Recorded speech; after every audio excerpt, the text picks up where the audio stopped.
Cambodia এই দেশে নাকি এক জায়গায় দাঁড়িয়ে ইউরোপের অনেক বিখ্যাত স্থাপনা ঘুরে দেখা যায়। ফ্লাইট থেকে নামার পরেই প্রথম পৌঁছে গেলাম কম্বোডিয়ার রাজধানী নমপেনে।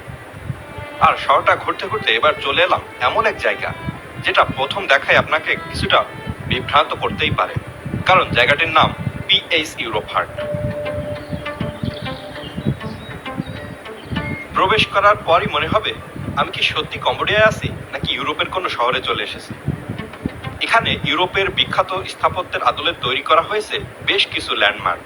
চোখে পড়বে আইফেল টাওয়ারের আদলে তৈরি টাওয়ার, দেখতে পাবেন বিগ ব্যাং এর মতো একটি ক্লক টাওয়ার, আছে ইউরোপিয়ান স্টাইলের উইন্ডমিল, আর আছে ভেনিসের কথা মনে করিয়ে দেওয়া সুন্দর জলপথ ও স্থাপনা।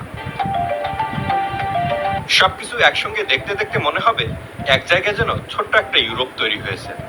তবে পিএইচ ইউরো পার্ক শুধু ছবি তোলার জায়গাই নয়, এখানে রয়েছে সুন্দর সবুজ পরিবেশ, হাঁটার জায়গা, বসার স্পট, আর চারপাশে বেশ সুন্দর একটা রিল্যাক্স অ্যাটমসফিয়ার।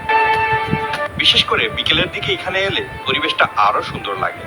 আর সবচেয়ে ভালো ব্যাপার হলো এখানে ঘুরতে এসে ইউরোপের বিভিন্ন ল্যান্ডমার্কের সঙ্গে ছবি তুলতে পারবেন, কিন্তু তার জন্য আপনাকে কোনো ইউরো দরকার নেই।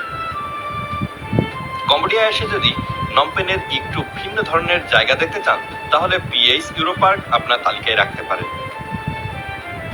একদিকে কম্বোডিয়ার সংস্কৃতি ও ইতিহাস, আর অন্যদিকে ইউরোপিয়ান আর্কিটেকচারের কম্বিনেশনটাই জায়গাটাকে বেশ ইন্টারেস্টিং করে তুলেছে। কম্বোডিয়া ভ্রমণের এমন আরো অচেনা ও সুন্দর জায়গা দেখতে চাইলে সঙ্গে থাকুন আমার এই জার্নিতে।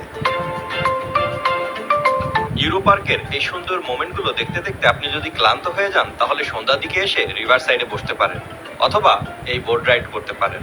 দেখতে পাচ্ছেন কত ঝলমলে বোট রাইড, আসলে দেখতেই ভীষণ ভালো লাগছে। ভিডিওটি কেমন লেগেছে অবশ্যই কিন্তু আপনার মতামত জানাবেন। ধন্যবাদ।